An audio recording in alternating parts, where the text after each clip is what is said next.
Este é o primeiro encontro do ano da Comissão Nacional de Crenologia.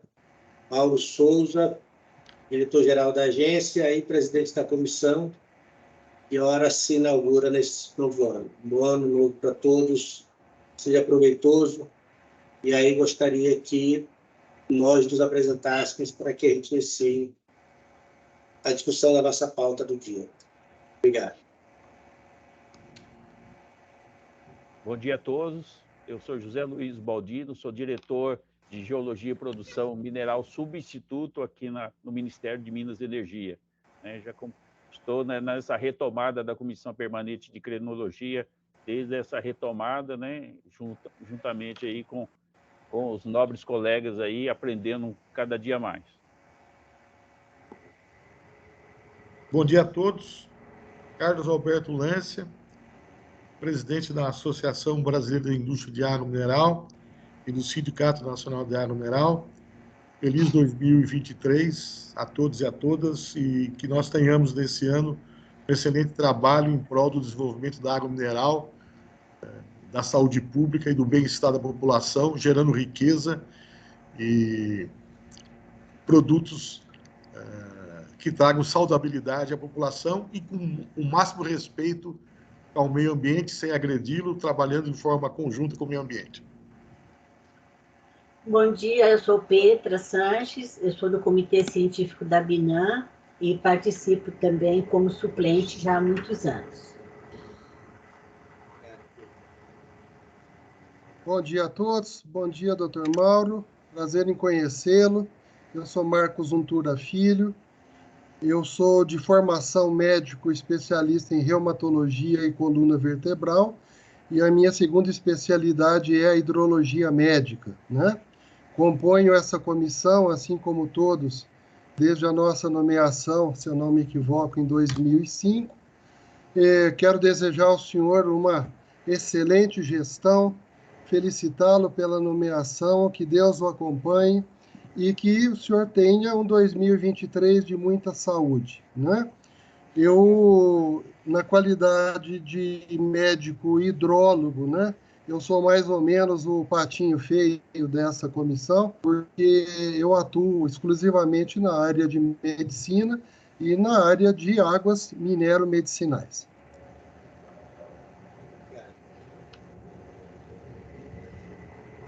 Bom dia a todos. Meu nome é Nádia, trabalho aqui na ANM, sou chefe do setor de água mineral, E entrei na comissão esse ano, em 2022.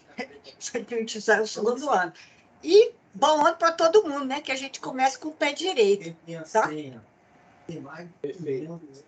Bom dia a todos. Meu nome é Valéria Mello, eu sou servidora da ANM.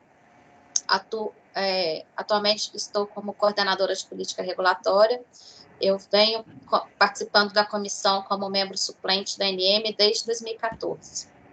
E fui designada como secretária da comissão. Então, presto apoio aí administrativo também para a comissão.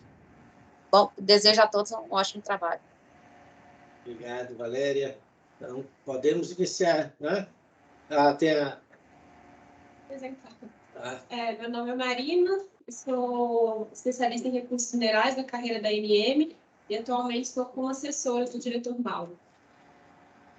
Obrigado, Marina. Podemos, então, Valéria, apregoar a nossa pauta do dia, para que a gente inicie os trabalhos, por favor.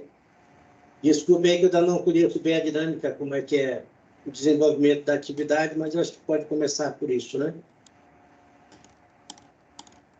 Perfeito, doutor Mauro. Acho que eu coloquei na tela. A nossa pauta de hoje, o primeiro item é a aprovação da ata da 70ª reunião.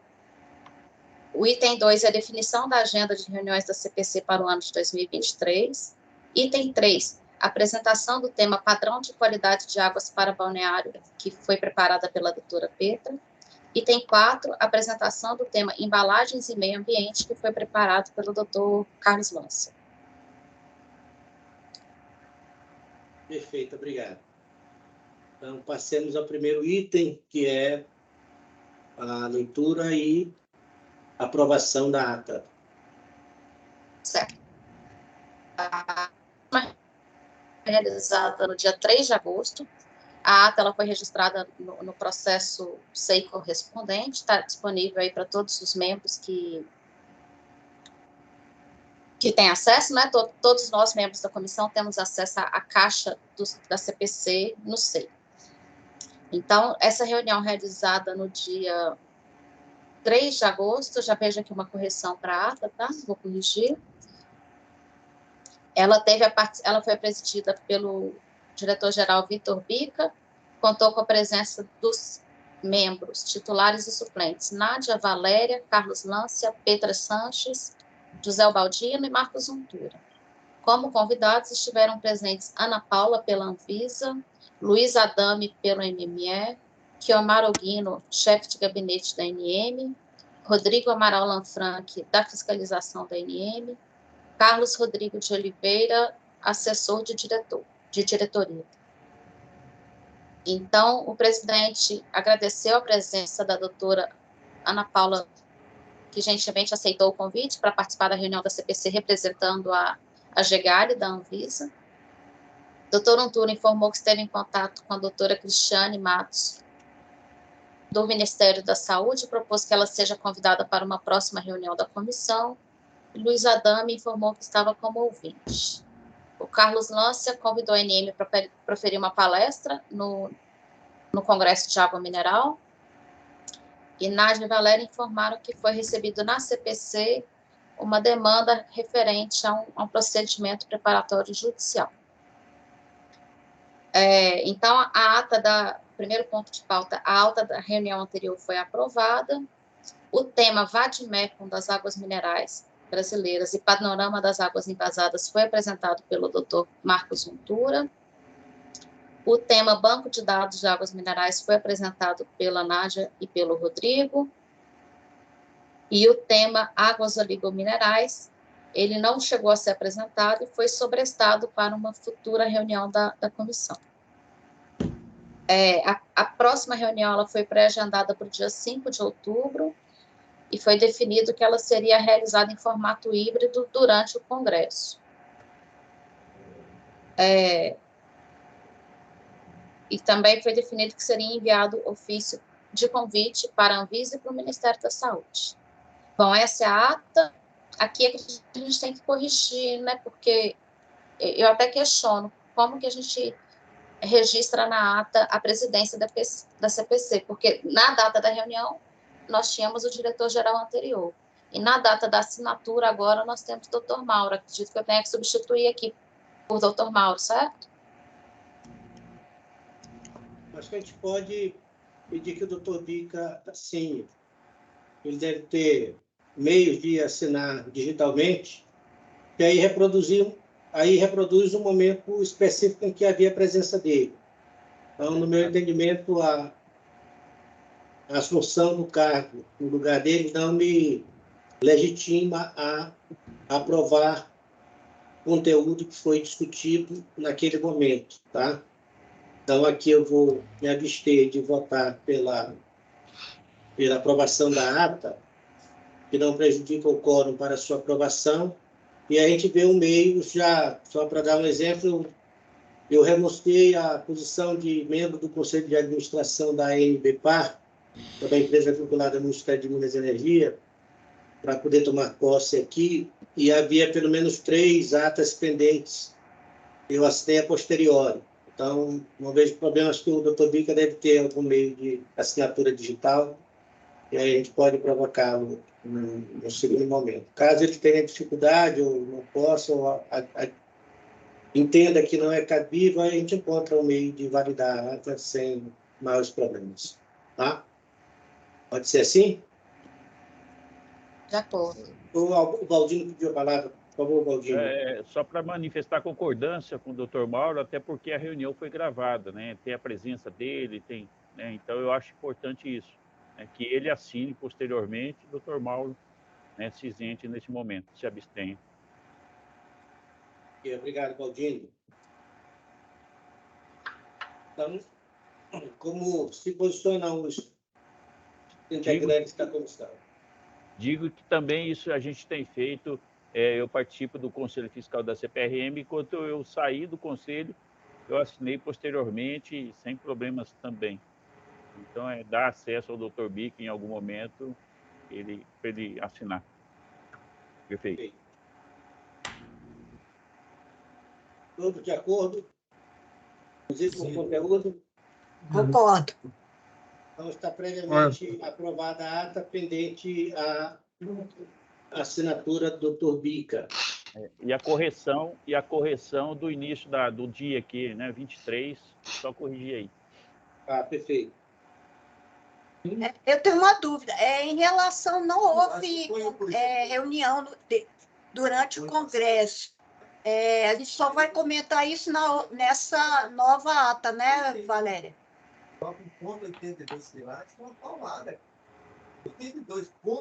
Correto. Acho que a gente pode fazer até um registro na aprovação da ata, justificando que aquela reunião que estava prevista, ela foi cancelada e que foi retomada na data de hoje. Excelente, excelente. Ok.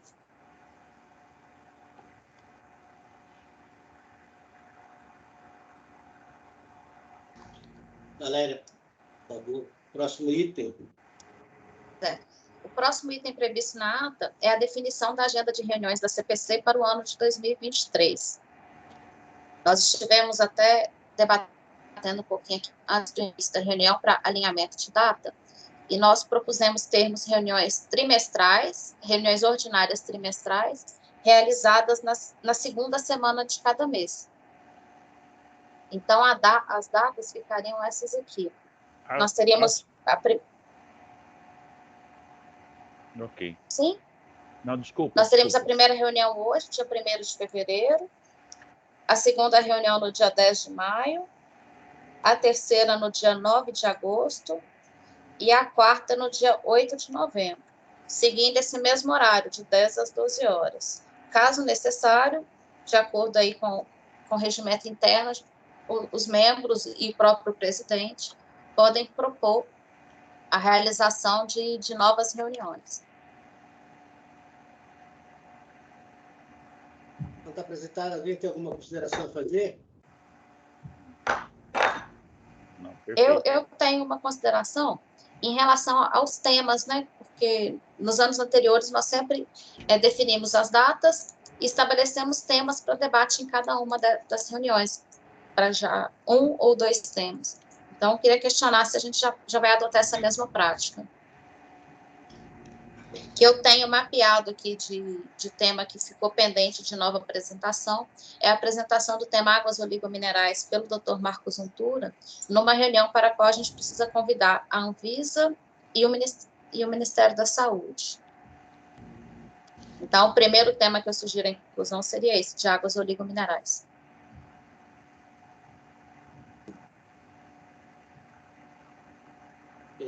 Eu, particularmente, não teria algo, até por não conhecer bem a matéria ainda, conheço isso, eu proporia que a gente dê um prazo para que haja a formulação de itens, e a gente pode consolidar isso por troca de e-mail, e a gente aprova de forma virtual, sem necessidade de uma reunião formal, e ele lança na agenda. Pode ser assim? Perfeito, eu acho. O Baldino pediu a palavra e o doutor Marcos também. Por favor, doutor Marcos. Só para constar em ata, a coordenadora, né, das práticas alternativas do Ministério da Saúde, doutora Cristiane Santos Matos, ela foi exonerada no começo de outubro ou começo de novembro, não me recordo bem, e houve uma coordenação transitória e até o momento eu não sei quem vai substituí-la. Então, esse convite, eu acho que a gente vai ter que esperar um pouquinho até que o próprio Ministério da Saúde defina quem vai ser a coordenadora das PICs, das Práticas Integrativas Complementares. Entendi. Registrado. E a Valéria tomar papel dessa questão. Doutor Mauro. Por favor, Baldino. Doutor Mauro, obrigado. pessoal, eu gostaria de sugerir, a gente já tocou nesse assunto em algum momento, eu acho que esse é um tema delicado. O doutor Lance, ao abrir, fazer os primeiros comentários da reunião, tocou nesse assunto, né, da questão ambiental. Eu gostaria de sugerir que a gente, em algum momento, discutisse a questão do uso da área de proteção de fonte, né, com relação à gestão do território nosso, né, versus a gestão do nosso território. Né, fazer uma análise, pelo menos um levantamento, uma análise, um diagnóstico, e a gente propor alguma coisa nesse sentido. Que a gente tem visto isso nas áreas de gestão de recursos hídricos, né? E a gente tem um instrumento poderoso, que é a área de proteção de fonte, e eu tenho visto que a gente tem usado muito pouco esse instrumento na gestão territorial. Então, eu gostaria que a gente fizesse pelo menos uma discussão, não precisa ser o primeiro tema, né? Mas que a gente fizesse esse tema também. Já deixo sugerido, sem prejuízo de outros temas a serem, né, conforme o Dr. Mauro sugeriu, a gente colocar posteriormente. Obrigado, Baldino. Doutor Lância. Só para... Na nossa apresentação de hoje, nós vamos falar sobre a área de proteção das fontes e os passos iniciais que nós já estamos dando para materializar isso como um instrumento de proteção da água mineral natural, lembrando a todos que no Brasil e no mundo, a água mineral natural não tem tratamento, né? Quem quer fazer uma água engarrafada tratada chama-se água adicionada de sais. Então, faz parte da nossa apresentação já os tópicos, e é um tema de alta relevância. Então, espero que na minha apresentação essa parte inicial já contemple. Eu acho que é um trabalho ambiental, eu acho que não tem mais volta. Nós temos que continuar na nossa sugestão ambientalmente, trabalhando bem pesado no sentido de amenizar o meio ambiente. Então, eu vou falar sobre isso, tá? Obrigado, doutor Lance.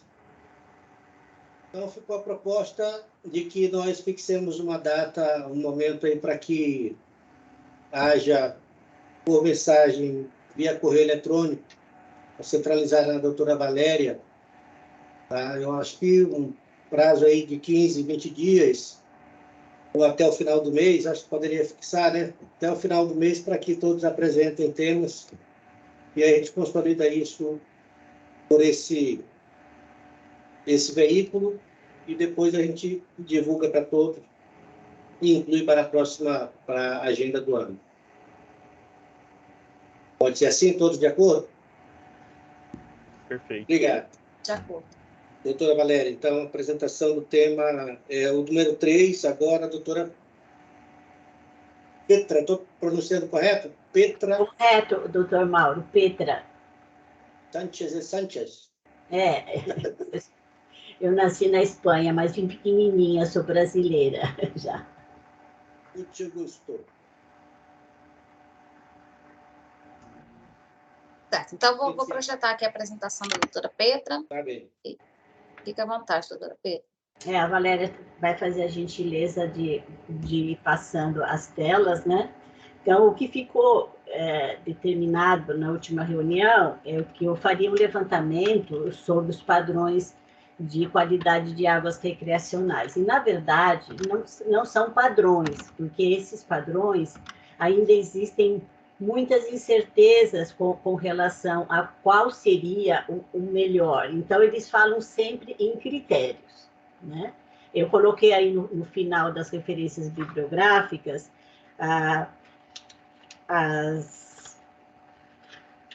as diretrizes da OMS, né, e da EPA, né, que são os principais órgãos que sempre trabalharam com isso. Então, eu vou fazer um panorama, porque o assunto é bastante extenso, bastante polêmico, e não existe na comunidade científica uma concordância com relação aos vários critérios que estão sendo utilizados. Como é da minha área, a parte de microbiologia, eu vou tratar com relação a esses critérios microbiológicos, porque os físico-químicos a gente pode deixar para outra oportunidade. Próximo, Valéria, por favor. Então, o que tem? Nos balneários, todos nós sabemos que ocorrem várias atividades recreativas, né? Aquáticas de contato primário, e como exemplo, temos piscinas com água natural, água potável de mesa, né? Que são águas minerais, na verdade. Existem banheiras de hidromassagem, spas, algumas de uso terapêutico. Existem também mananciais geotérmicos naturais, né? Como no Brasil nós já temos, piscinas termais de hidroterapia, e agora tem uma classe nova, que são as piscinas naturais, que são constituídas em ecossistemas artificiais, que se chama swim ponds. Na verdade, eles falam que são piscinas naturais, que são águas naturais, mas eles dão uma classificação de artificial. Então, pode causar uma certa confusão esse nome, né? Próximo. Aqui vocês têm um esquema do que seria essas piscinas naturais, que eles chamam swim ponds. Na verdade, são lagoas de natação para banho em sistemas artificiais, que imitam as condições naturais. Então, a Espanha usa o nome piscinas naturais, a França naturalis, mas, na verdade, são artificiais, né? E não usam cloro, né? Elas usam tratamento biológico com plantas, tem também sistemas de filtragem, eles usam um tipo de uma permeabilização antes para limitar esse espaço. Alguns usam lâmpadas UV para fazer as desinfecções também, quando há essa troca, e o escoamento superficial.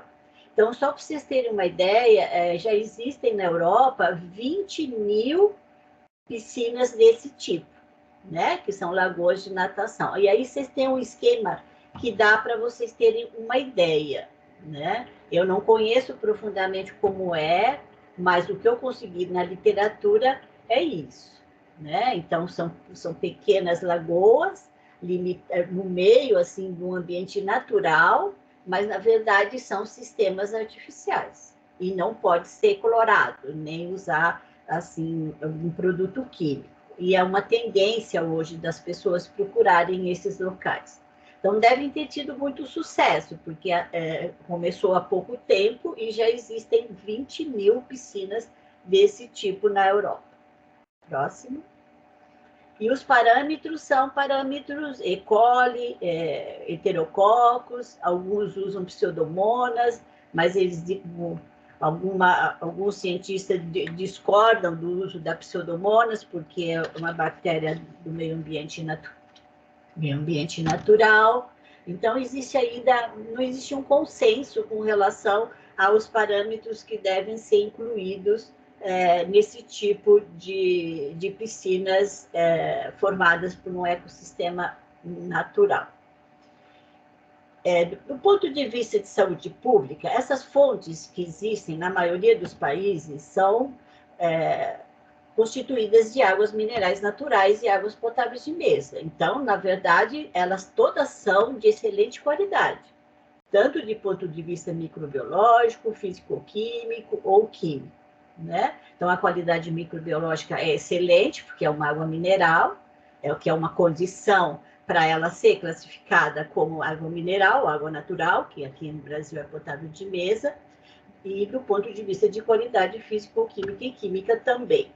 Mas, eventualmente, pode ocorrer algumas contaminações, que podem ser de diversas origens, do próprio aquífero, né? Infiltrações que podem ocorrer do entorno, erros do sistema de captação, a produção de biofilme por falta de manutenção dessas piscinas, né?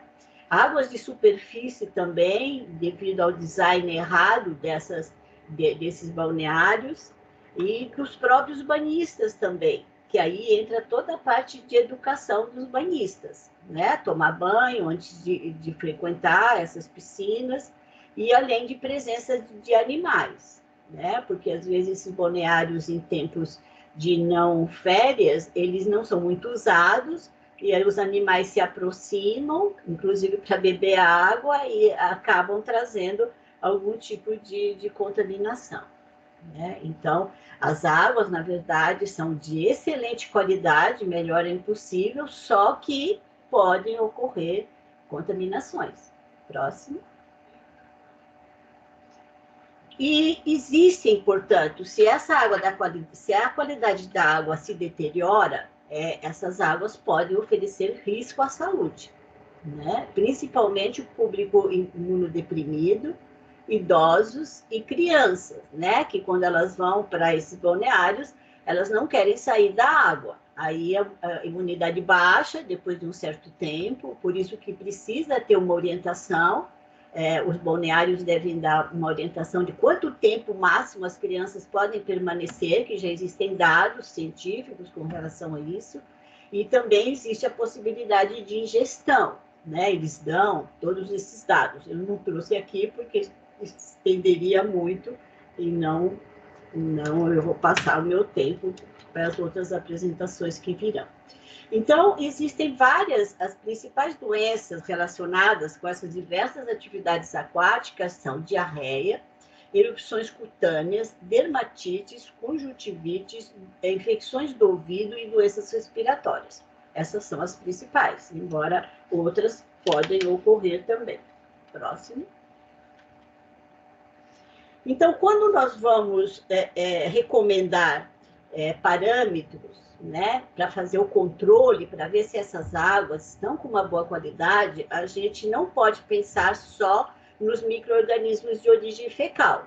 Nós temos que também levar em consideração os de não fecal, que são micro-organismos autóctones que podem chegar a essas águas por várias vias. Próximo. Então, aqui, só para vocês terem ideia, os de origem fecal seria adenovírus, hepatite, norovírus, enterovírus, que normalmente podem ser introduzidos, né, nessas águas.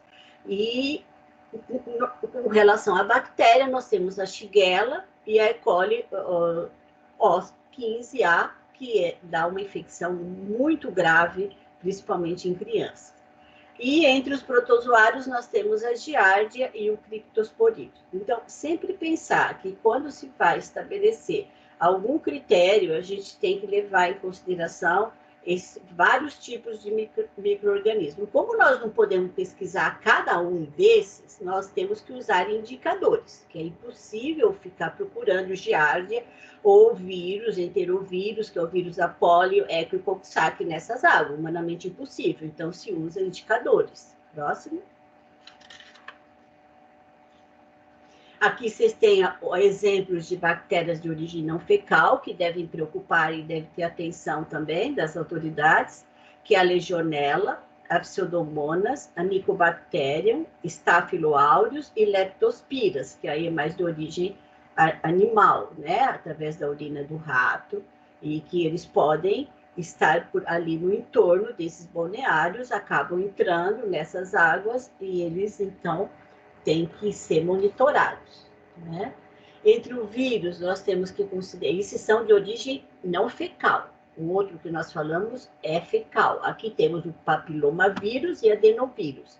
Entre os protozoários, nós temos a Naegleria falciparum, que ela causa uma meningite muito séria, principalmente em crianças, e é coisa rápida que acontece, né? E a Cantameba, né? Além dos fungos que todos nós conhecemos, como o tricofiton, que causa o pé de atleta. É um problema bastante sério. Quem pega o pé de atleta dificilmente se livra, né? Hoje em dia já tem alguns medicamentos, né, bons, mas mesmo assim é complicado. Próximo. Valéria, por favor. E aqui vocês têm os principais indicadores de controle de qualidade, como eu já falei.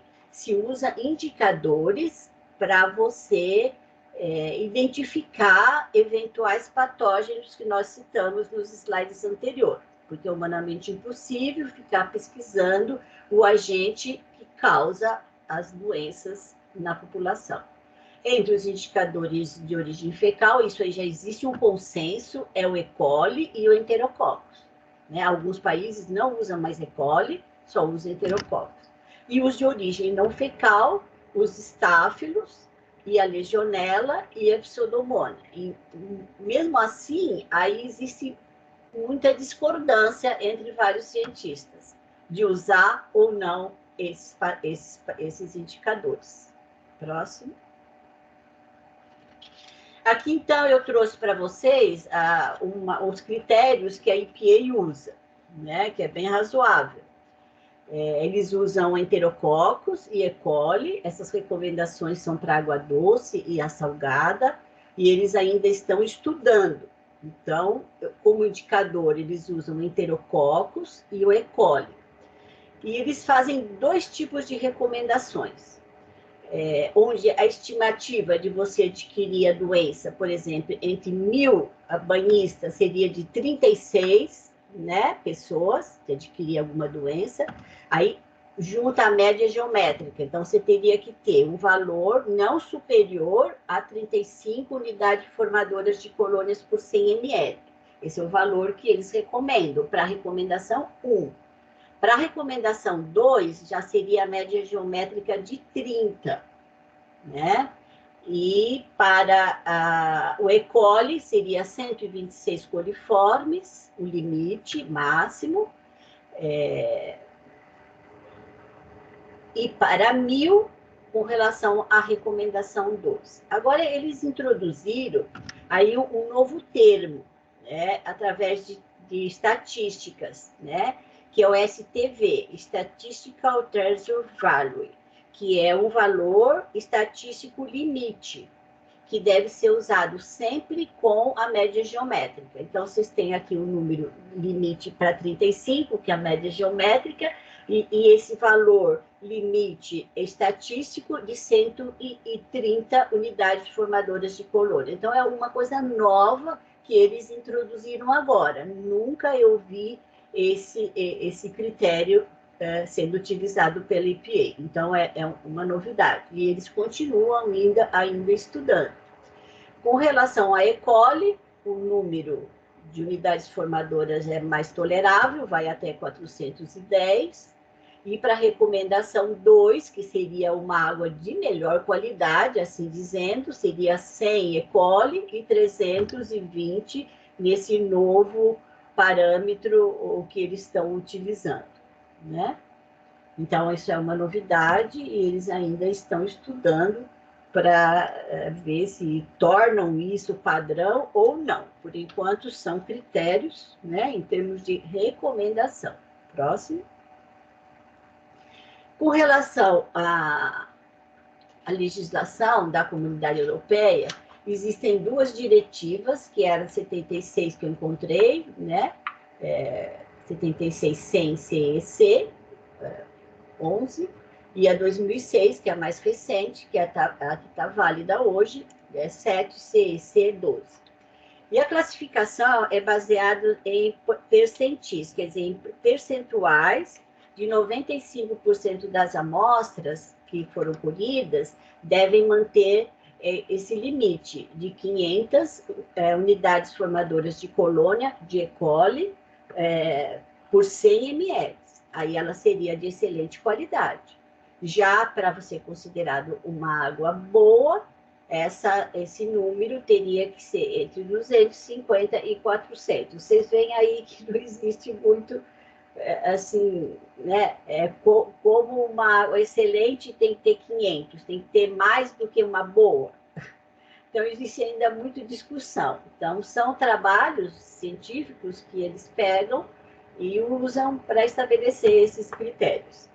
Já no caso de enterococos, aqui já tem mais, o critério é mais claro, ele fala que não pode ultrapassar 20 enterococos por 100 ml e para ser de boa qualidade, de 200 a 100. Né? Então, aqui já dá para entender melhor esse critério. Próximo. E aqui são algumas recomendações com relação às diretivas europeias para esses novos sistemas artificiais. Então, eles recomendam estáfilo, E. coli, enterococos, pseudomonas aeruginosa, embora eles não consideram como a Pseudomonas aeruginosa, se tiver um número pequeno, como risco, porque é uma bactéria natural, né? E vai depender muito do grau de imunidade dessa pessoa, em termos de risco de adquirir uma otite ou uma sinusite. Mas os dados que eles usam são esses. 95% das amostras devem ter menor ou igual a 100 coliformes, E. coli, e menor ou igual a 50. Com relação aos indicadores não fecais, eles pedem para que não seja menor ou igual, que seja menor ou igual a 10 para a Pseudomonas aeruginosa. Para Staphylococcus, eles pedem ausência, e Legionella, eles ainda não chegaram a uma conclusão. Então, vocês veem por aí que ainda esses critérios estão sendo estudados e analisados pela comunidade científica. Próximo. Tem as diretrizes da França, aí eles usam já E. coli no sistema fechado, eles indicam frequência semanal de unidade formadora de colônias de enterococos. Vocês veem aí, já é uma indicação que o enterococos é o melhor indicador, melhor que o E. coli. No caso da água potável é E. coli, aqui água recreacional é enterococos, essa é a tendência. No sistema fechado seria 40 até 40, em sistema aberto, em água doce, seria 200 e água salgada seria 100 enterococos. Essa seria a tolerância. Mas veja, são diretrizes, são recomendações, não são padrões. E E. coli, ele fala em 100 no sistema fechado de E. coli, em água doce, sistema aberto, seria 500 e água salgada, 250. Agora, eles dão muita atenção às microalgas e às cianobactérias, porque com a crescente eutrofização desses ambientes naturais, as florações podem ocorrer devido a florações de algas e produzir sérios problemas de saúde pública com relação às toxinas, neurotoxinas e hepatotoxinas, que são tóxicas. Então, eles dão muita atenção a esse parâmetro. E estabelecem um limite de fosfato, né? Porque o fosfato é que vai fazer com que essas algas cresçam, essas microalgas também, e cause o problema da toxicidade. Então, eles dão um limite de 30 no sistema fechado, microgramas por litro de fosfato e 10 para microgramas de fosfato também. Então, existe um limite, dependendo da região. Cada estado faz o seu, cada cidade faz o seu critério, né? Então, eu só citei esse, porque eu não estou entrando na parte de físico-química. Então, vocês veem que mesmo com a diretriz da Comunidade Europeia, existe aí essas outras variações e cada um faz o que acha. Então, se eu tenho uma piscina dessa nova, né, que tem muita alga, tem problema de cianobactérias, eles fazem parâmetros diferentes, acrescentam parâmetros especiais para cada caso. Próximo. E eles classificam também, para fins de vulnerabilidade, né, existem critérios que também estão em revisão. Eles usam E. coli, enterococos como indicadores de contaminação fecal. E eles dividem em 4 categorias com relação a esses 2 parâmetros, que são excelente, de água de excelente qualidade, boa, aceitável ou mal qualidade. E eles não utilizam a Pseudomonas. Então, alguns locais já utilizam para essas águas naturais, mas eles não associam a Pseudomonas de risco à saúde. Tem muita briga aí com relação a esse parâmetro. Próximo. Aqui eu trouxe, então, a lei estadual, né, do Estado de São Paulo, que é a Lei 9.975, de 2015, né, e que dispõe sobre a realização de exames de controle bacteriano em piscina do Estado de São Paulo. Aqui nós utilizamos o critério de E. coli, e Staphylo aureus, que é ausente. eu acho um exagero. É muito difícil de você ter uma água aprovada com isso. Tem que ter cloro, aqui são águas que recebem cloro, né? Pode ser que tenha algum balneário que tenha uma água que é tratada, né? Que é água da rede, isso aqui é mais água da rede. Então, o nível de cloro tem que ser altíssimo para você conseguir atender a esse critério, a ausência de E. coli e estafilococcus, porque todo mundo tem estáfilo na pele. Então, é bastante complicado. Uma vez nós fizemos um estudo, ainda quando eu estava na CETESB, nas várias piscinas aqui do estado de São Paulo. Foram cobertas todas as piscinas públicas, porque existia um contrato com o pessoal terceirizado.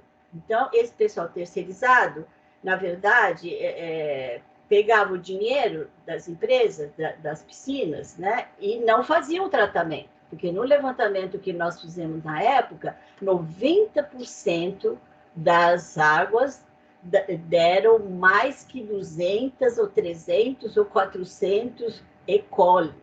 Então, era uma quantidade altíssima. Então, no momento que a CETESB mandou os resultados para o pessoal que gestiona essas piscinas, eles chamaram, né, essas pessoas que prestavam serviço. Então, na próxima coleta, no próximo mês, o resultado realmente foi maravilhoso. Então, vocês veem que se não houver fiscalização, não se faz. Então, tem que haver fiscalização, né? Mas, na verdade, o critério que nós temos ainda hoje é isso aí, né? Que eu não concordo com o estáfilo, né? Com algo assim, com levedura sim, amebas de vida livre sim, mas não assim, com um parâmetro rotineiro, só no caso de ter acontecido algum problema, né? O correto seria E. coli e enterococcus, que é o padrão que hoje a maioria das pessoas estão utilizando. Próximo, Valéria, por favor. Aqui eu trouxe só o Código Sanitário das piscinas do Distrito Federal, que ele considera como piscina, né, para efeito do decreto, toda a estrutura destinada a banho, prática de esportes, realizações de atividades terapêuticas, reabilitação, bem como os respectivos equipamentos de tratamento de água, as casas de bombas, filtros e outros acessórios, vestiários, e todas as demais instalações que se relacionam com o seu uso e funcionamento. Isso aqui é o código de vocês aí. Próximo. E no Brasil, nós temos, a partir da resolução 396, que diz sobre água, uso preponderante da água subterrânea para recreação, a CONAMA 396, de 2008, eles dão valores máximos que são permitidos, que são 800 unidades formadoras por 100, e enterococcus 100, e pedem também coliforme termotolerantes, que isso aí está totalmente desatualizado, porque não se usa mais o coliforme termotolerante, é o E. coli, que é o que representa risco de origem fecal. Então, teria que fazer um ajuste realmente no número de enterococcus se for comparado com as legislações da Europa, dos Estados Unidos atuais, né? Então, não haveria que mexer muito. Eles consideram também como impróprias quando houver a presença de óleos e graxas, florações de algas tóxicas, principalmente cianobactérias, e alguns vetores, alguns caramujos, como o gênero Bionfalaria, que nós temos também aqui no Brasil. Eventualmente, eles recomendam, em casos especiais, giardia e criptosporídeo, mas isso, gente, não são critérios assim para dia a dia, são critérios de pesquisa quando está ocorrendo algum problema. Na verdade, os valores, a pesquisa de critérios para ver se está tudo ok, seria o E. coli e o enterococcus. E ponto. Próximo. Aqui eu trouxe também o programa de vulnerabilidade das praias, que está na resolução CONAMA 274, de 2000. No caso de você ter aí algum local, né, algum balneário que tenha água salgada, aí teria que atender esse critério, Não é mais lá o critério que nós vimos agora, que é de águas subterrâneas, né? Aqui eles consideram a categoria própria e imprópria. Entre as próprias, eles classificam como excelente, muito boa, satisfatória. E aqui vocês têm o número de coliformes termotolerantes, que também teria que ser tirado daí, porque não tem sentido nenhum coliforme termotolerante, não tem sentido. Seria só realmente E. coli e Enterococcus, que é 200 por 100 para ela ser de excelente qualidade, 25 para ela em 80% das amostras, né? Para ser de própria, né? E de excelente qualidade. Para muito boa, eles sugerem 400 em 80% das amostras e o máximo 50 para Enterococcus. Então, ela não está muito desatualizada em termos de número com a atual legislação europeia e da EPA. Então, vocês veem que já há muito tempo a gente já estava no caminho certo, né? Satisfatória 800 e para Enterococcus 100, né? Teria que fazer aí alguns ajustes nesses números com base nos trabalhos e nas legislações de outros países. Imprópria seria superior a 800, só que vocês esquecem coliforme termotolerante, está totalmente errado, essa tese eu teria que ter tirado isso daí há muito tempo, porque não tem sentido, coliforme termotolerante, isso existia quando não se tinha meio de cultura para identificar a E. coli. Hoje em dia não se justifica esse parâmetro. Então, é isso que se tem hoje, né? E que a CETESB faz o controle da vulnerabilidade das praias rigorosamente aqui no estado de São Paulo. Próximo.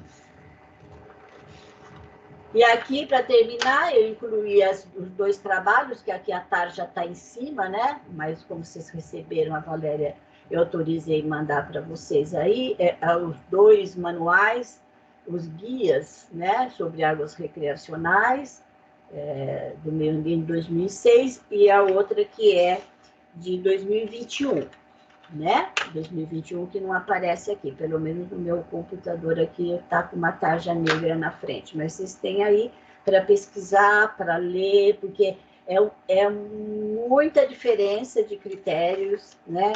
E muito estudo ainda precisa ser feito para se chegar realmente a um padrão, né? Como nós temos hoje o padrão para água de consumo humano. Então, isso é um panorama geral, tá? Que eu quis dar para vocês terem uma ideia que a coisa ainda não está realmente consolidada. Muito bom, doutora Petra. Vale bem. Muito obrigada. Foi para a gente aprender. Boa apresentação, obrigado. Valéria? Eu queria trazer... Primeiro, parabenizar a doutora Petra aí pela apresentação, foi excelente, foi muito rica. E aí eu levanto, assim, para um ponto que é importante, porque todos esses parâmetros são importantes.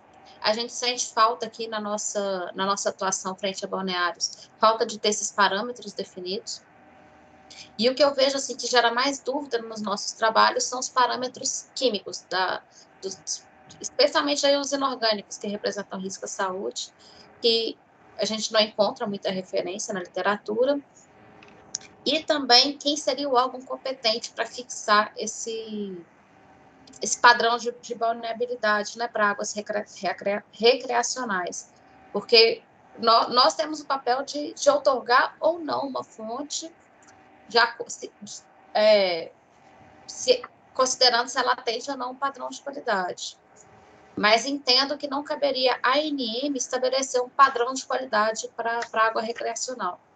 Então, a dúvida que eu levanto aqui é quem seria o órgão, porque seria até interessante nós levarmos esse estudo enquanto comissão dessa proposta, indicando assim, as dificuldades que a gente tem na nossa gestão por não ter esse padrão estabelecido. Então, hoje o que nós temos, Valéria, é a resolução 396 de abril de 2008, que é da CONAMA, que é o uso preponderante da água subterrânea, para o uso de recreação, que eles dão vários usos, que é 800 para E. coli e 100 de Enterococcus. né? Mas falam também no termotolerantes que não tem aplicação, mas isso é porque é coisa antiga. Eles já não estão revendo isso há muito tempo. Então, mas nós temos. Seria a CONAMA, na verdade. Que a CONAMA tem duas, a 274, né? Que é para águas de praia, e a água subterrânea para uso em recreação, que é a resolução 396. Então, realmente seria pelo CONAMA, né? Ou algum órgão, né? Aí que estaria em conjunto.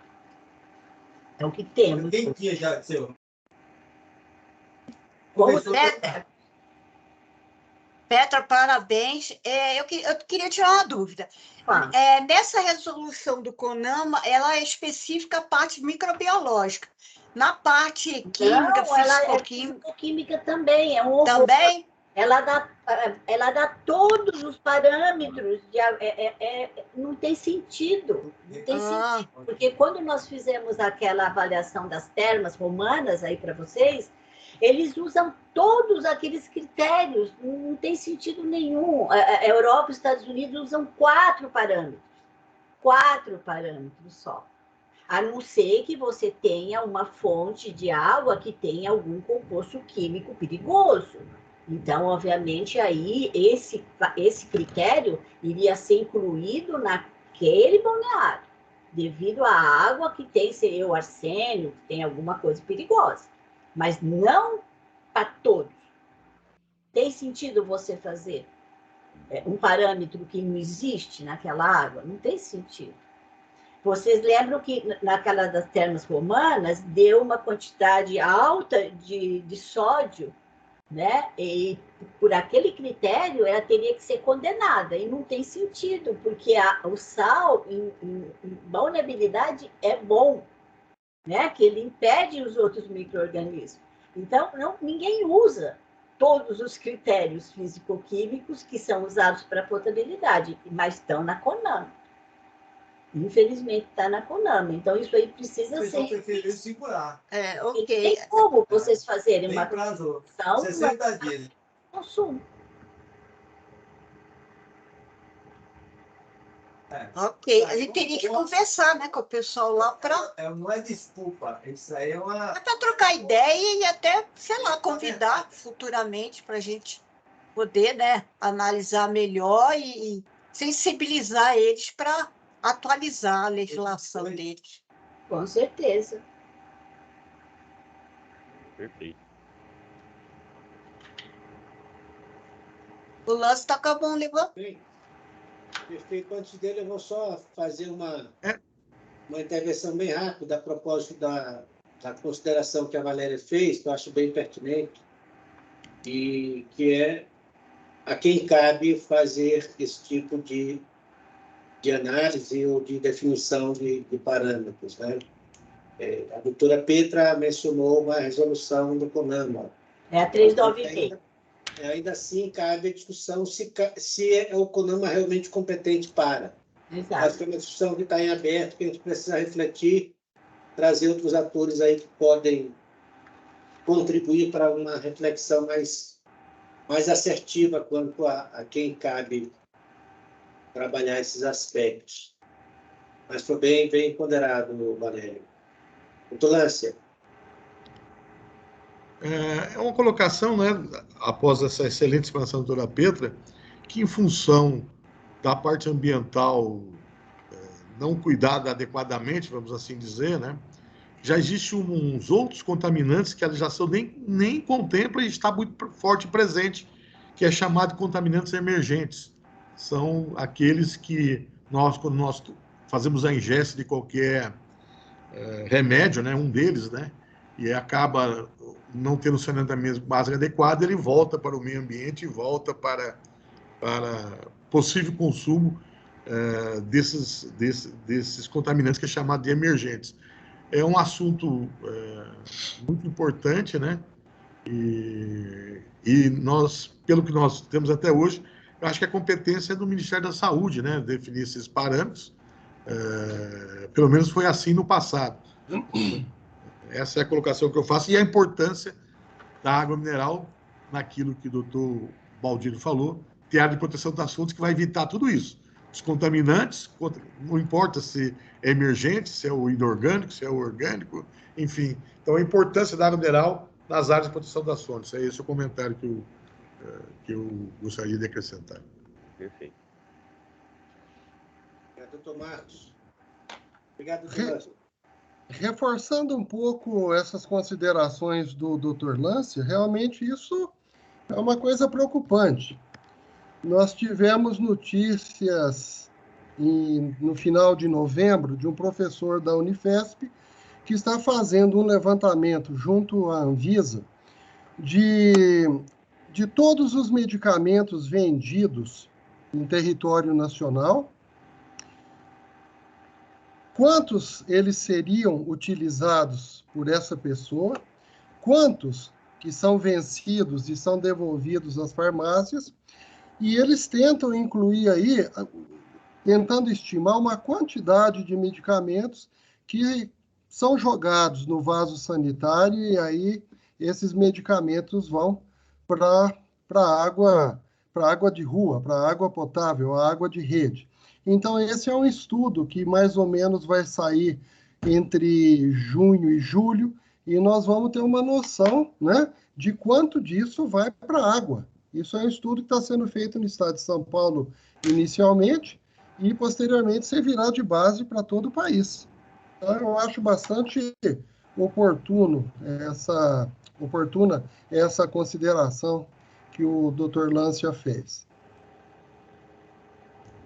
Obrigado, doutor Marcos. Agora temos o doutor Lance para apresentar isso, Valéria.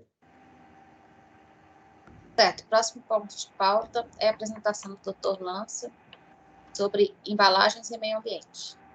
Pode estar liberado para compartilhar? Tá?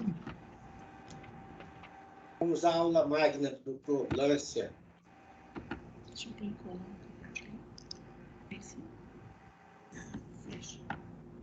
Opa, está aparecendo aí para vocês? Ainda não. Não. Ainda não. Não. Ainda não.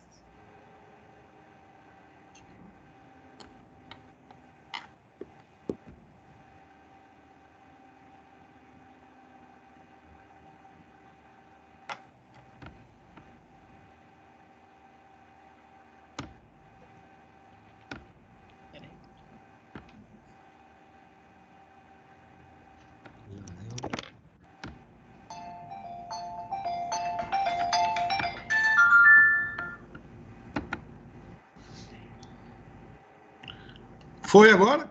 Não. Oh, meu Deus. Enquanto o Lance não ajusta aí a entrada da palestra dele, a gente tem que tomar bastante cuidado, porque talvez esses resultados que eles estão fazendo, aí esse estudo, né, sobre medicamentos, se apliquem à água de consumo humano e não água recreacional, porque as pessoas bebem, nadando, bebem 10 ml de água, o máximo que bebe, a não ser que é um afogamento, né? Então tem que tomar bastante cuidado com relação a isso daí, né? Nós não estamos falando de água de beber, nós estamos falando de contato primário. Ô, Valéria, me ajude aqui. Eu estou no compartilhar aqui, que eu vou no compartilhar, depois o que eu faço? Eu vou no compartilhar. Se o senhor já tiver com a apresentação aberta, vai no compartilhar, depois janela. Aí dentro de janela vai aparecer todos os arquivos que o senhor tem aberto. Aí seleciona aquele que for a apresentação. Compartilhar, ok. Janela, vou abrir aqui. Ou manda para a Valéria. É que eu fui mandar, é muito pesado. Ele não aceitou, entendeu? Ele não aceitou. Ele não aceitou que estava pesado. Deve ser a cor. A cor pesa muito em PowerPoint.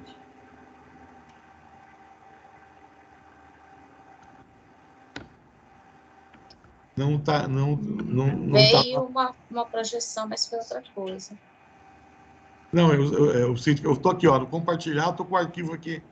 Eu estou com o arquivo aberto aqui, tá? Ele é PowerPoint ou ele é outra extensão? É PowerPoint. Estou com o arquivo aberto, tá?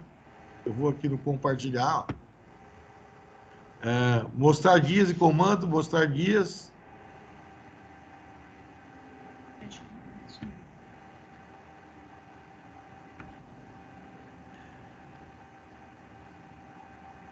Minimiza. Manda em PDF com ele reduzido, Lázaro. Agora foi, deu certo, hein? Perfeito. Agora, entrou. Perfeito. Tá vendo? É a cor, tem muita cor, pesa muito. Desculpa aí Mas caiu. Caiu? Entrou e caiu. A gente também.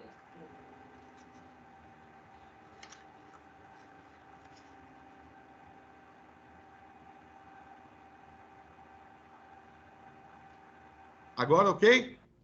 Entrou. Ok. Bom, vamos aí falar sobre um tema super importante, né? Embalagem e meio ambiente. A sociedade hoje tem uma exigência muito forte em relação à proteção ambiental e o trato com os nossos rejeitos, né? De forma em geral. E com isso, a Abinam tem trabalhado insistentemente para poder entregar à sociedade o que de melhor se possa ter em relação ao meio ambiente, já que a água mineral natural é um produto 100% natural, que não é um produto tratado, portanto, se eu não preservar o meio ambiente, eu não tenho um negócio. Um pouquinho do histórico, só para relembrar, né? A Abinam tem 75 anos de existência, congrega vários eventos, né, e publicações científicas, e vamos realizar esse ano, de 12 a 15 de setembro, o nosso Congresso do Rio de Janeiro, que seria o 30º Congresso Brasileiro e o 5º Internacional, e só vamos denominar de internacional após a confirmação dos palestrantes. Vamos contar aí com a ajuda do Dr. Marcos Untura para convidar o Dr. Maravelli e o pessoal de Portugal, Espanha, da Tchecoslováquia, para falar sobre as propriedades funcionais das águas minerais. Assim, também nós temos um Sidinam, que é com carta sindical, ou seja, o único representante legal da categoria com carta sindical, né, a nível nacional. Entrando especificamente na gestão administrativa para o cumprimento da legislação da Política Nacional de Resíduos Sólidos, exigência maior da sociedade, e eu, como hidrogeólogo, e nós, como cidadão, não abrimos mãos de proteger o meio ambiente de forma correta. No Brasil, ela inicia a lei em 2010, e a primeira ação efetiva começa na Copa do Mundo, em 2017, aqui, quando nós fizemos uma colisão e nos comprometemos, junto com outras atividades econômicas, a recolher toda a embalagem nas capitais onde houvesse jogos da Copa do Mundo. Então, nisso, nós recolhemos e cumprimos aquilo que foi determinado em comum acordo junto com o Ministério do Meio Ambiente à época. A partir de 2018, nós passamos a atuar de forma individualizada do setor, tratando especificamente da água mineral, e a partir de então, dentro da Fiesp, nós criamos o Instituto Rever, no qual nós somos vice-presidente, e atuamos efetivamente a nível nacional, embora ela nasceu na Fiesp, a nível nacional, para o recolhimento das embalagens pós-consumo no mercado. Aí que está o grande diferencial. Nós não podemos confundir resíduo pós-consumo com resíduo industrial. Qual é a diferença do resíduo pós-consumo para o resíduo industrial? Exemplo prático do nosso setor é o garrafão retornável de 20 litros. Se eu vou... o garrafão ele retorna para a empresa o processa, isso é um resíduo pós-industrial. A nossa preocupação é exatamente com o pós-consumo, aquilo que está lá no consumidor, aqui que nós temos que fazer o recolhimento dessa embalagem, né? Ou seja, eu falar que eu recolho o garrafão retornável, estou dando o destino adequado, eu não estou exercendo o papel que a sociedade quer da gente, que é aquele que eu vendi para a Dona Maria, para o seu José, tá?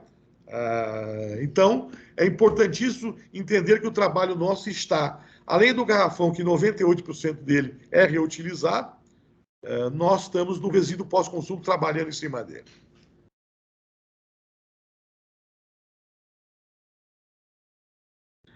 De que forma eu posso fazer essa logística reversa?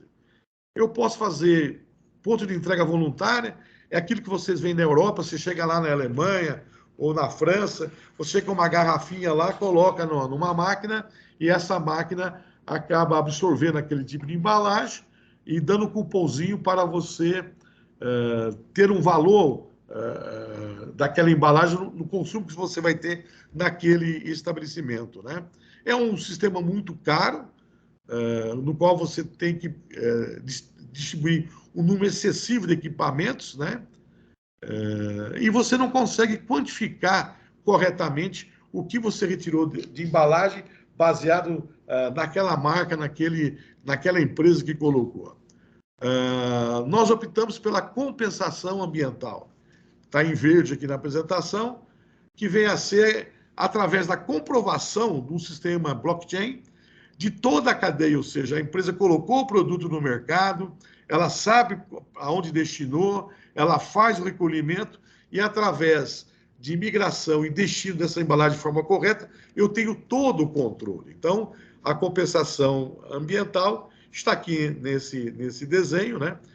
Que a gente processa tudo isso. E quanto de embalagem nós estamos compromissados em recolher 2018, 2019, 2020, 2021 e 2022. 22% daquilo que nós colocamos no mercado. Então, e isso aí vai até 2035. Quando a gente chegar em 2035, a gente, em forma crescente de recolhimento, vamos estar cumprindo aquilo que a meta nacional estabelece e vamos estar igual à Europa. Então, é um trabalho muito consciente, né? E mensurado, né?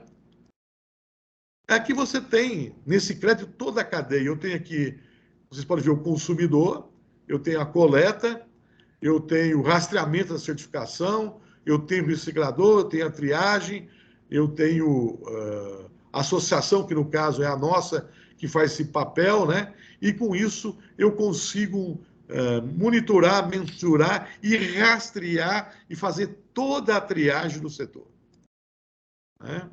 E esse certificado ele é dividido em metal, que é uma embalagem nova da água mineral. A lata recentemente foi lançada na água mineral. Eu tenho o plástico, que já é tradicional, o vidro e o papelão, né? O vidro é a embalagem mais antiga, até faz parte do nosso Código de Águas Minerais, a citação da embalagem, e a legislação é muito sábia, que lá, em 45, foi dito, né, que o artigo 29 e o 30 poderia ser mudado a qualquer momento, porque eu poderia ter novos tipos de embalagem. Então, a sabedoria do nosso código, que eu não canso de elogiar, né? O plástico, que entrou no Brasil na água mineral a partir de 1976, né, através do PVC, enfim, né, a caixa de papelão, que antigamente as garrafas em PVC eram armazenadas em caixa de papelão, eu tenho o recolhimento de toda a embalagem, da tampa, do rótulo, do lacre, e o preço que a gente paga isso hoje é R$ 1.700 a tonelada da lata, do plástico R$ 1.166, do vidro 300 e do papel R$ 500. Conforme eu vou recolhendo mais, esse preço ele vai, pela lei da oferta e da procura, ele vai subindo, né? E tudo isso, né? Eu faço isso através da comprovação documentação que nós já vimos anteriormente. Agora, o que a Binan tem que olhar para ver se esse sistema está funcionando, né? A gente chama de um checklist de segurança jurídica, né? Então, a gente vai lá e olha todos esses parâmetros. Como é feita a homologação e estruturação da cadeia de reciclagem, como é realizada a validação das notas fiscais, e essa palavra é importante, não tendo colidência, ou seja, a mesma nota não vai ser destinada a mais de uma empresa, né? Cada nota individualizada, comprovada que foi destinada àquela empresa que pagou por aquele material e compensou, né?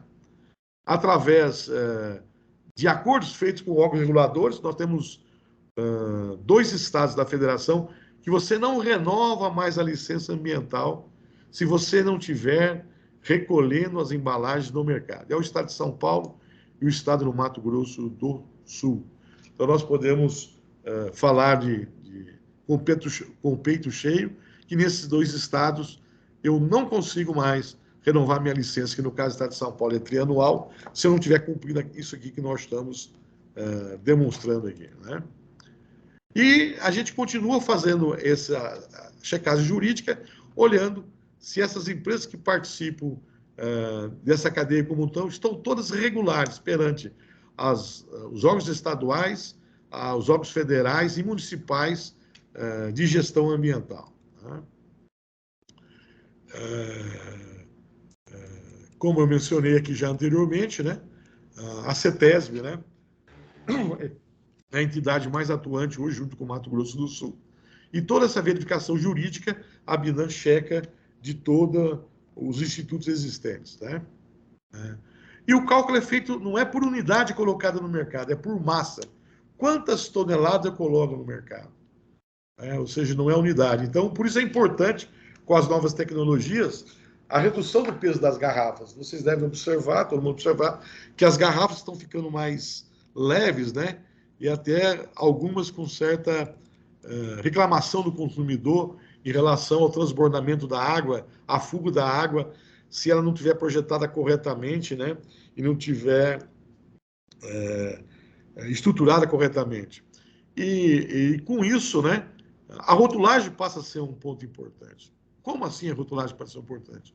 Quanto maior a área de rotulagem, que é a informação ao consumidor, mais estruturado vai estar a garrafa. Então, a história de eu diminuir a informação do rótulo vai contra os projetos de garrafa que vão dar estrutura e redução de peso. E com isso também eu levo ao consumidor mais informações, né? Portanto, eu diminuir a área de rotulagem, tirar a informação, eu vou ter menos estrutura da garrafa para poder reduzir o peso dessa garrafa, né? E esse certificado, né, ele é um reporte anual, né?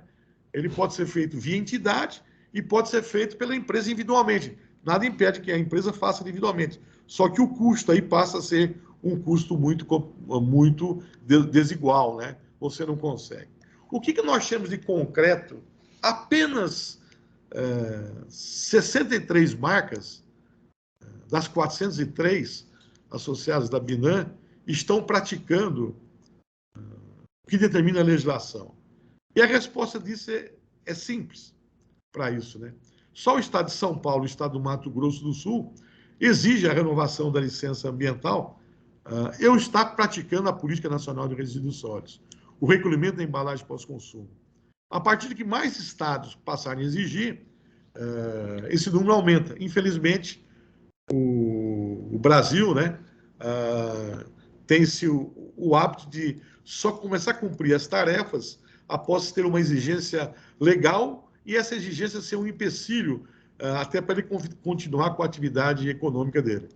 Nós recolhemos 26 mil toneladas de material reciclado no ano de 2020 e 2021. Né?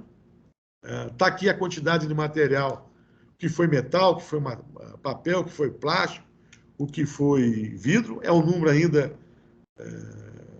pequeno, né? Temos muito a crescer ainda, né? E, portanto, essa etapa é a etapa que a gente está fazendo para recolher a embalagem pós-consumo. Eu peço desculpa que eu estou sendo meio rápido, porque o tempo é curto, a gente não tem um tempo para explorar cada item no seu detalhe. Oportunamente podemos fazê-lo isso. Mas não basta só a gente retirar água do mercado. Nós temos a área de proteção das fontes, que é a nossa portaria 231, que a água mineral natural não tem tratamento. Eu posso quantificar essa área e passar a fazer a parte do meu escopo e demonstrar à sociedade isso, como é feito isso. E eu tenho que seguir esse roteiro aqui. Eu tenho que fazer lá na minha fonte a regularização fundiária, eu tenho que fazer o georreferenciamento, eu tenho que fazer o registro do cadastro rural ambiental, eu tenho que fazer o inventário florestal, eu tenho que fazer o certificado de volume de carbono que a minha empresa gera. Eu tenho que fazer um contrato, né, de manutenção dessa mata nativa, eu tenho que emitir certificados e eu posso colocar esses certificados posteriormente para comercialização. Tem um trabalho que nós estamos iniciando, não é um trabalho fácil, mas importantíssimo para serem feitos, né? Aqui está um exemplo de um trabalho que a gente está começando. Isso é uma empresa de pequeno porte, no interior de São Paulo, na região do Vale do Paraíba, onde ela já iniciou esse tipo de trabalho e estamos aí, ainda não concluso, estamos na fase de ser auditada se todas essas informações que nós estamos colocando aqui, elas correspondem com a realidade apresentada nesse inventário. E aqui está a área de proteção das fontes. Olha que coisa linda aqui. Eu tenho a fonte de água mineral. O entorno dela eu tenho a área de proteção das fontes. E nós colocamos isso dentro dos biomas brasileiros. Então, nós temos 5 biomas oficiais, né? O Amazônia, Caatinga, o Cerrado, o Pantanal, o Mata Atlântica, o Campos Sulinos e o Marinho. Veja aqui que eu coloquei o ambiente costeiro, né? Por que eu estou colocando isso? Hoje nós somos muito cobrados a nível mundial, pela sociedade como um todo, pelo mundo todo, a Amazônia, né? Só se fala em Amazônia. E a água mineral não preserva só o bioma da Amazônia. Ele preserva o bioma da Caatinga, o bioma do Cerrado, do Pantanal, da Mata Atlântica, dos Campos Sulinos. E aí, por que eu coloquei o costeiro? Nós temos inúmeras fontes de água minerais, que começa na Bahia, vai até o estado do Pará, no aquífero costeiro, no Grupo Barreiras.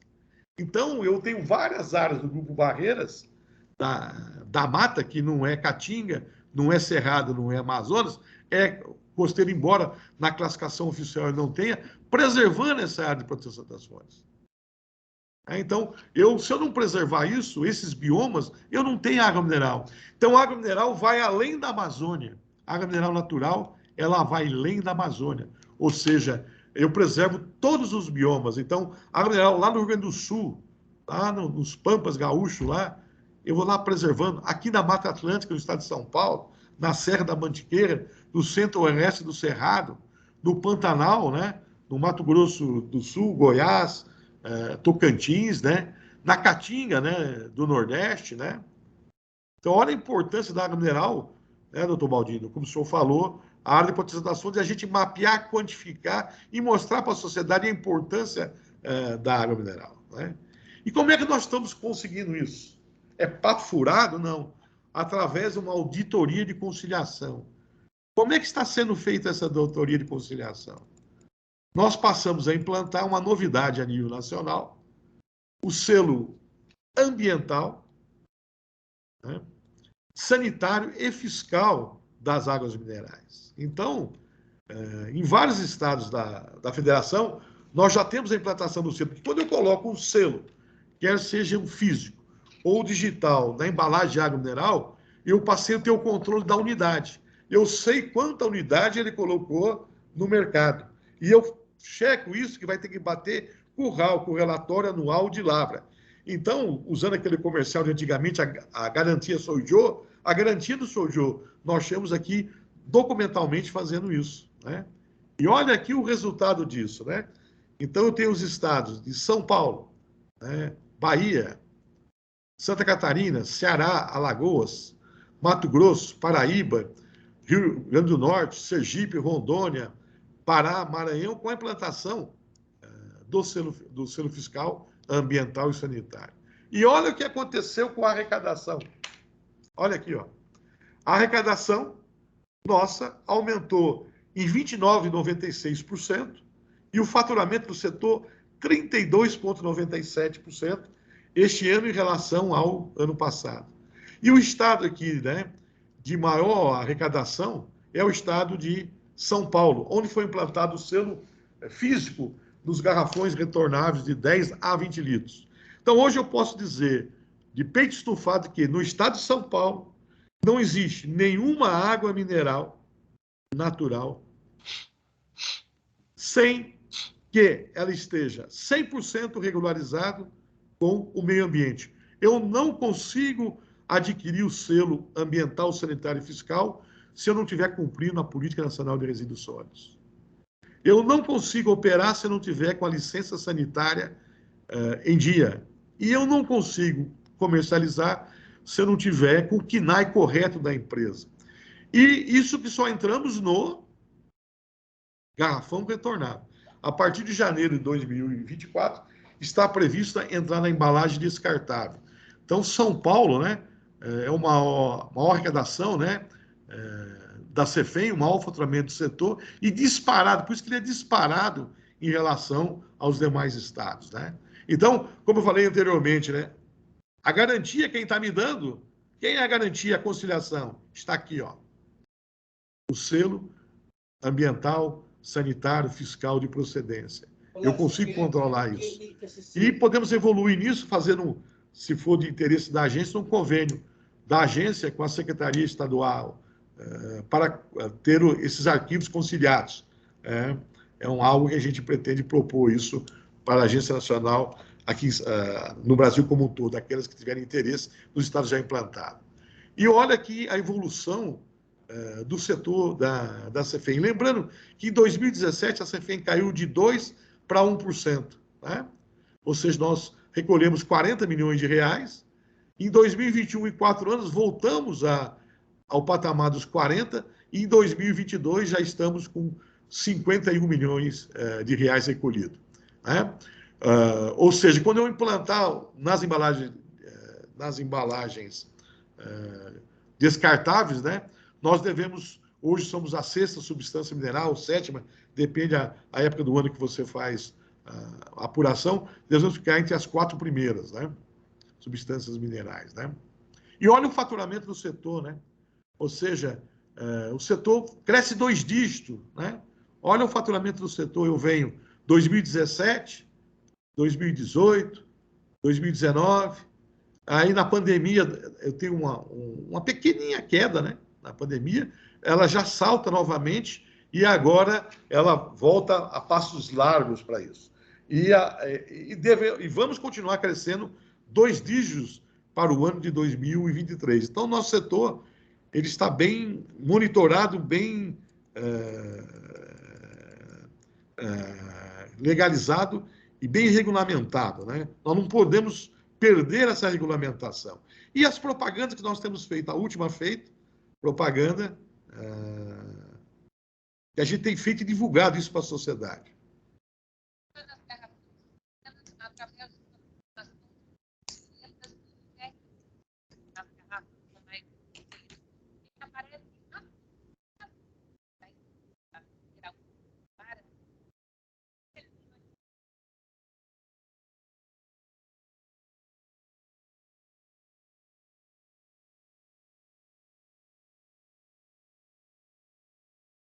Licença, por favor, você pode só aumentar um pouco o volume do vídeo, que aqui a gente está conseguindo escutar direito, não sei para os demais.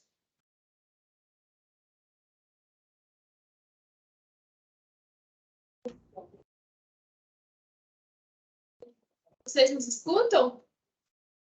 Nós ouvimos a Marina e realmente o áudio do vídeo, doutor Lância, está muito baixinho, não está dando para ouvir.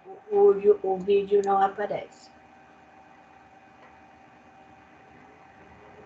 Para mim está aparecendo, mas ele está pausado, ele está intermitente. Para a gente a reprodução está até boa, mas o áudio... É só o áudio. Nós não conseguimos escutar. Porque tem que liberar o som, né, do vídeo. Eu não sei quem sabe aí.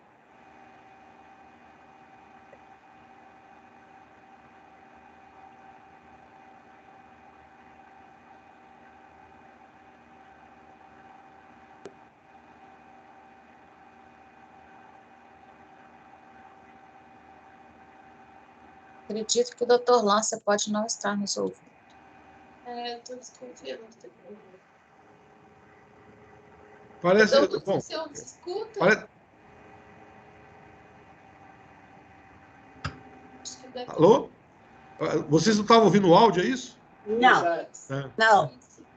Bom, aqui para mim estava saindo normal, peço desculpas aí, né? Mas esse vídeo mostra a propaganda que é feita nos estados, né? Dando publicidade à sociedade, né? Porque não basta você ter esse controle. Então a gente está dando publicidade, mostrando, né, na mídia isso aí, né? Então, o que eu quero transmitir à sociedade, né, que está nos vendo, né? Vai nos ver via YouTube.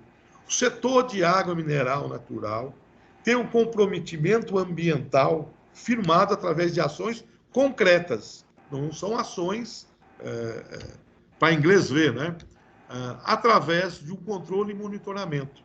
E não só isso, está ganhando no selo ambiental, sanitário e fiscal a sociedade, porque eu trago mais recursos através dos impostos, através da CEFEM, para escolas, para hospitais, para investimentos. Eu garanto que aquela água tem procedência, está sendo monitorada, e eu estou fazendo o papel ambiental do recolhimento das embalagens.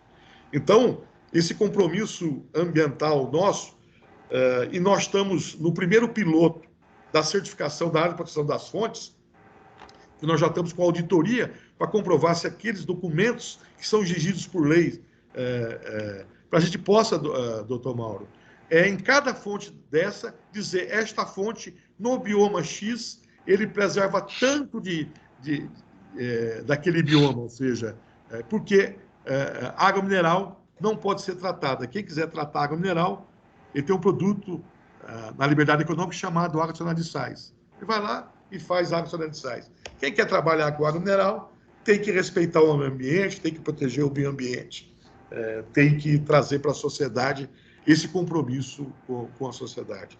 O tempo é curto, peço desculpa por ter sido meio rápido, dá para dividir isso aqui em duas palestras bem detalhadas, de 1 hora cada, né? Espero uma oportunidade de a gente poder fazer isso, trocar ideias e receber contribuições dos senhores também para a melhoria do sistema. Perfeito, doutor Lância. Foi muito interessante a sua apresentação e trouxe aí alguns aspectos que chamam a atenção. Eu tinha tentado interrompê-lo em determinado momento. Eu queria entender melhor aquilo que você chamou de auditoria e conciliação. E, no passo seguinte, essa engenharia, digamos, de juntar essas certificações que transitam pela parte fiscal, ambiental, comercial propriamente, sanitária. E a quem cabe essa certificação? Quer dizer, se a própria BINAC orquestra isso e ela tem essa acreditação, digamos assim, perante os órgãos públicos e a indústria, a própria sociedade, como é que funciona? Só para a gente...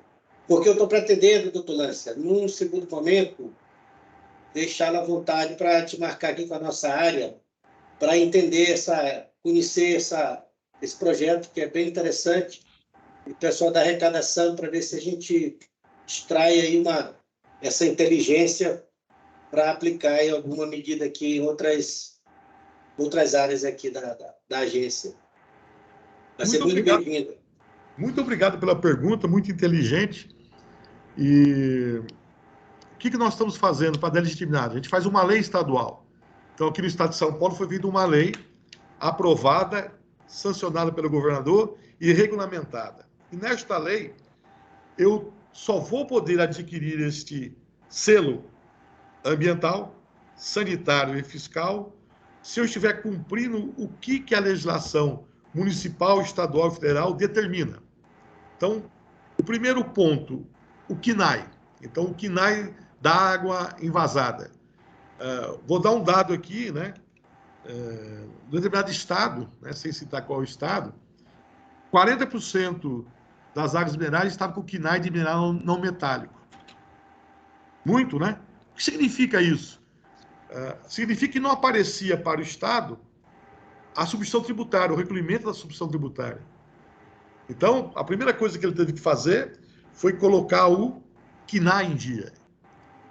Depois, ele teve que ter a licença sanitária, ou seja, uma vez por ano, a vigilância sanitária, quer do município, do Estado, vai depender da lei de cada Estado, da Federação, vai lá, faz a inspeção e emite o certificado. Então, hoje, no estado de São Paulo, eu não tenho uma fonte de água mineral que não esteja sendo monitorada pela Vigilância Sanitária Municipal e Estadual, anualmente. E eu só consigo comprar esse dispositivo para colocar na embalagem se tiver em dia. O outro aspecto em relação à parte ambiental. Se eu não tiver lá na CETESB, tudo isso está na lei do Estado de São Paulo, não tiver na CETESB, cumprindo o que determina a Política Nacional de Resíduos Sólidos, a retirada da embalagem do mercado, eu não renovo a minha licença ambiental. E é feito isso de que maneira? É feito isso através da inteligência artificial. Tudo isso aqui, pois eu posso ter essa oportunidade, seria muito grato, está online no site da Cefaz Estado de São Paulo. Eu entro lá no site, está lá online. Ou seja, quando eu vou lá, o robozinho vai lá com o seu CNPJ, ele vai lá no cadastro mineiro e checa se aquele CNPJ da mineração é o mesmo CNPJ da Vigilância Sanitária e é o mesmo CNPJ do meio ambiente. Olha isso aí. Olha se você tem o decreto de lavra ou não. Depois ele vai lá, faz a mesma coisa em relação à licença sanitária e ambiental. Né? E eu não consigo comprar mais que 60 dias da minha venda média. Ou seja, eu não posso chegar ao seguinte, me dá 2 milhões de selo, né, fiscal, ambiental e sanitário. Não, eu só consigo comprar 60 dias do meu consumo médio. Então, eu estou amarrado com o estoque. E é feito por marca. Por exemplo, um CNPJ pode ter 5, se ele tem 5 marcas. O controle é por marca, e cada marca tem um código de barra. Eu faço a contagem pelo código de barra. Tá? Então, eu consigo saber quantas quantidades eu coloquei de produto no mercado, eu sei quanto ele teve que arrecadar para isso. Tá? Então, eu consigo monitorar tudo isso. E que a gente pode fazer, a gente até já sugeriu isso aqui em São Paulo, em outros estados, é fazer um convênio da agência com o estado para conciliar com o RAL, com o relatório anual de lavra, porque lá no RAL eu tenho que informar a quantidade de embalagem. Ou se ele está informando menos a quantidade menor da embalagem, eu consigo saber quanto ele colocou. Então, eu consigo fazer essa auditagem, essa conciliação que eu explanei aí. Então, o sistema... E outra, não tem fornecedor exclusivo, hein? Fornecedor está lá, ou seja, qualquer empresa que cumprir as exigências, ela vai lá e se habilita a vender o selo fiscal. Mas é com lei estadual. Por que é com lei? Para não ficar na mão de ninguém, ou seja, eu não posso estar na mão de A, B ou C. É tudo através da inteligência artificial. Então, é um trabalho... Né, doutora Petra? Nós fizemos um comitê aqui, fizemos um estudo amplo, não esperávamos que fosse ter um resultado maravilhoso desse. E quando nós implantarmos vocês viram que São Paulo disparou, né? Quando a gente plantar em janeiro de 2024 nas embalagens descartáveis, o ganho vai ser muito maior ainda.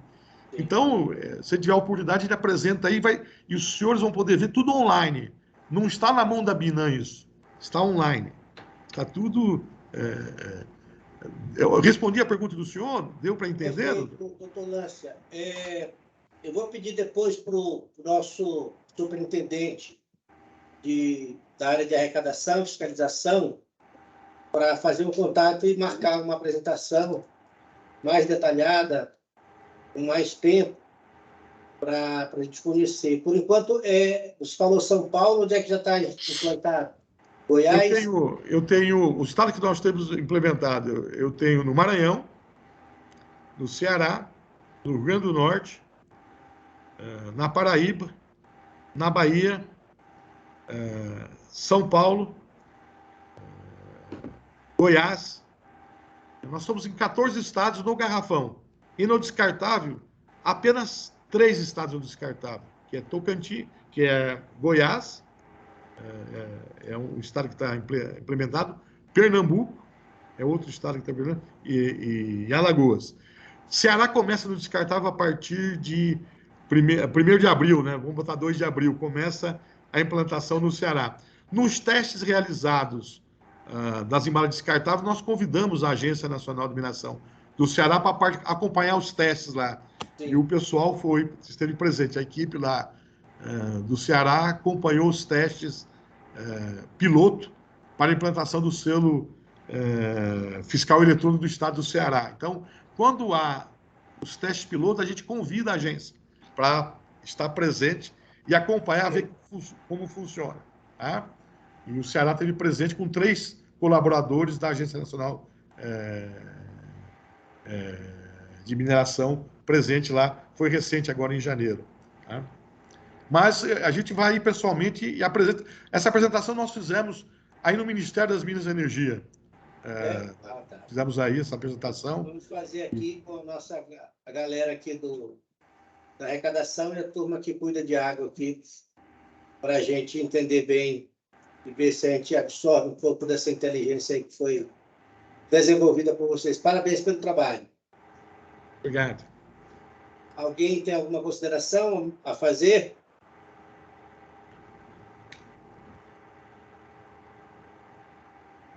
Então, doutora Valéria, vencemos a pauta, doutora Valéria? Sim, completamos a pauta. Aproveito a oportunidade aqui para parabenizar o doutor Nossa pela iniciativa, pela excelente apresentação que nos trouxe. Completamos a pauta dessa reunião e eu queria só solicitar um espacinho para trazer uma comunicação que hoje a ANM divulgou aí a abertura da audiência pública número 1 de 2023, na qual serão debatidas a nova minuta de resolução sobre o projeto Conformidade de Sistemas de Telemetria para acompanhamento da lavra de água mineral. Então, só trazer essa divulgação para que todos divulguem e se inscrevam para participar. A sessão pública será no dia 16 de fevereiro, no período da tarde. Permita a observação, né? O tempo é muito curto, dia 16 está aí, 15 dias, né? Houve uma participação intensa do setor, com manifestações, né? E nós e também sentimos na publicação que não foi publicado, foram feitas várias observações pela sociedade como um todo. Então vão ter as aceitas, não aceitas e o porquê. E a gente só vai tomar conhecimento na hora isso. Então fica Não, doutor Lância, o material está todo publicado, foi publicado hoje pela manhã no Participa, todo o material, análise das contribuições realizadas na consulta pública. No dia 16, nós teremos uma sessão, uma reunião da audiência pública e temos um prazo de 20 dias para recebimento de manifestações por escrito. Esse prazo começa no dia 16 e se estende até, deixa eu conferir aqui, até o dia 7 de março. Porque o que chegou para nós hoje só foi a publicação da data de realização, ou seja, não chegou para nós essas informações importantes que a senhora passou e tem que seguir esse caminho mesmo. Então, a gente estava sentindo falta dessa comunicação e vamos olhar o site novamente para ver se está no site. A hora que nós entramos não estava, tá? Só por isso que eu fiz a observação, tá? O link é o Participa Público, aquele sistema Participa. A notícia no site ela vai ser publicada hoje ainda. A notícia no site não foi publicada, mas as informações estão publicadas no sistema. Vou colocar aqui no chat o link do sistema. É por isso que eu fiz esse comentário que a gente não viu essa... a gente precisa disso para poder trabalhar, né? É por causa disso que eu fiz o comentário. Então, com essas considerações finais, essa informação importante que a doutora Valéria trouxe, vencida a pauta do dia, dou por encerrada esta reunião. Parabenizo a todos que participaram, especialmente as 2 apresentações que tivemos aí, muito ricas e esclarecedoras. E, mais uma vez, um grande ano para todos nós. Boa sorte, boa semana. Vamos em frente. Um abraço a todos. Realmente, obrigado a todos. Até mais. Semana. Tchau, gente. Bom almoço para todos. Bom fim de semana. Tchau. Até mais.